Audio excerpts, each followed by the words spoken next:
Hello programmers, welcome to my YouTube channel Techie Projects. So in this video, I will show you one error and their solution. So I'm just running the pneumonia disease detection. So I'm getting that particular error.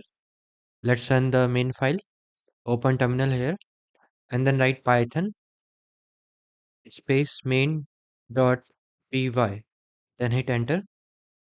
So I'm getting that particular error, attribute error, module numpy has no attribute object. I'm just trying to resolve that particular error. So just check that numpy is installed or not. So just check pip show numpy, then hit enter. Okay, numpy is already installed 1.22.4. I'm just checking the Python and their version.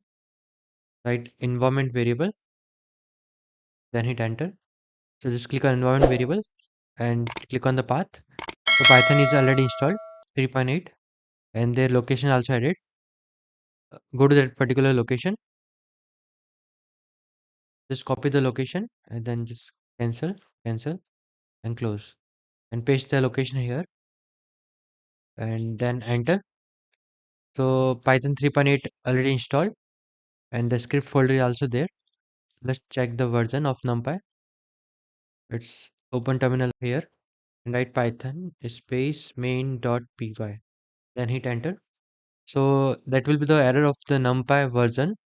So just install one version, pip install numpy is equal to 1.23.5, then hit enter. So let them install. Once downloading the numpy version, then again try to run the project. Let's run the project. So now project works. So that particular thing is the solution is we have to install the numpy version 1.23.5. Okay, and previously it will be a different version. Okay, so we have resolved that particular error. If you are facing any error, then just let me know in the comment section or you can contact us. I already provided the contact link in description. And if you're searching any type of project ideas, then you can also visit our website. Contact us on WhatsApp. I will share the complete project list in computer science with different domains like machine learning, deep learning, AI, neural network. Thank you friends for watching my video. If you're new, then subscribe channel and share with a friend. Thank you.